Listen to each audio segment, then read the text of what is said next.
Whatcha Doin Otaku? I'm the AC, and I'm going to talk about the Dorohedoro OVA. Yeah, I already made a video for the first season, but the OVA just recently came out sometime this October on Netflix with the rest of the season. It's labeled as episode 13, but yeah, it is a little OVA. Now, like I said, I already made a video for the rest of the anime when it came out earlier in 2020. So I'm not going to really talk any more about that. I'm pretty much just going to talk about the 6 little stories that are involved in this OVA. So let me just go ahead and talk about each of these devilish anecdotes. So the first story that we see is called Disparity of the Mask. And it's pretty much just shows, I guess, how these sorcerers get their mask. It shows Fujita having to wait in a long line and go through this whole process while Shin and Noi kind of just breeze right through and kind of get the VIP treatment when they pick their mask. While Fujita pretty much goes through what looks like some devilish pledge system, just all kinds of nonsense, just to still not go his way. While Shin and Nori, they have a nice time with it seems like. And that's it. That's all it is. All these stories are going to fall on like just one little theme really quick. It's only a 20-minute episode, so expect all of them to be like this. So the second story is A Shop for You. This one is actually the most, I guess, fleshed out for a story of these 6. And it actually gives us some background. But what's about is Nikaido, while selling some of her gyoza, finds this tea shop. She ends up really liking it. Turns out the tea shop belongs to someone that also serves sorcerers. And people don't like that, so they're trying to trash it. Because, I mean, they're sorcerer victims. Of course they're going to. But she decides to become a bodyguard for it. And after a couple months, people wreck it while she's not there anyways. So, the shop owner decides to pack up. He gets hired by Devil to go work for him and gives Nakaido the place. And this is what ends up being her shop, the Hungry Bug. So, yeah, it's a nice little backstory for that. It's kind of also really the only story of these 6 that I guess ties into the actual rest of the anime and gives more backstory of a character that's actually kind of important, I guess. I mean, the Hungry Bug is a pretty important place for the characters. Yeah, anyways.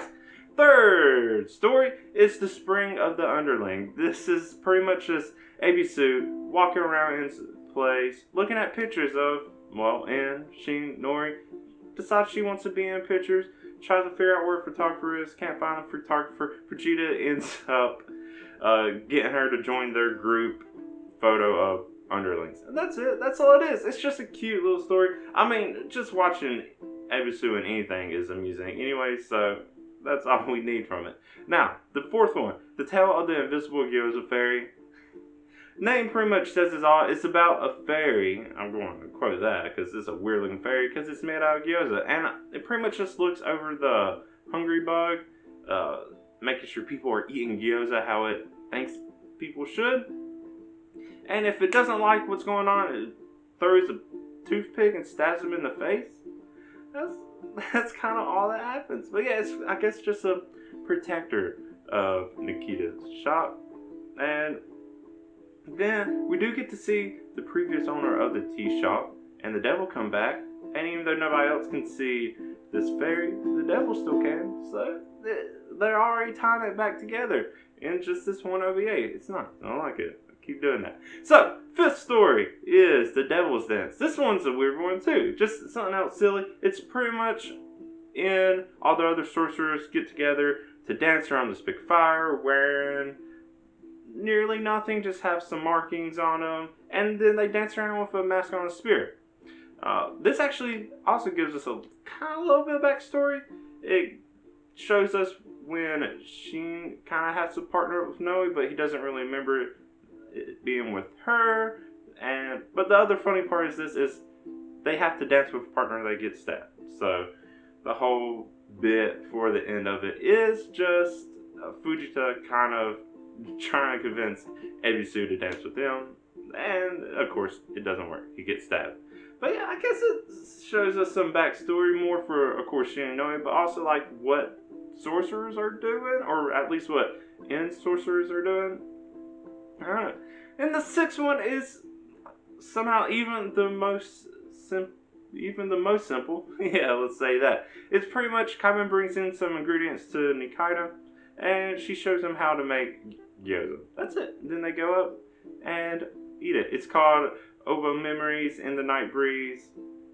It's simple. It's cute. It's a nice ending, I guess. But yeah, I just wanted to talk about the OVA. Like I said, most of the stories are simple. Pretty much I spoiled everything for you, but it's like a 20-some minute episode to watch. So go ahead and watch it on Netflix, especially if you already watched Dorohedoro. The only weird thing is like the animation is choppy. And it's kind of weird to watch. But I mean, it's OVA, so I guess that can be expected sometimes. I don't know. Still a delightful quick watch, so go ahead and do it. But yeah, let me know what you think of Dorohedoro, either the OVA or the whole season in general. Yeah, just leave a comment about whatever you think. And if you like what I had to say about this OVA, go ahead and give my video a like. If you want to see me talk more about anime and all kinds of other stuff, go and subscribe to my channel. You can see why I do all that. But until next time, I'm the AC. Thank you for watching, and bye.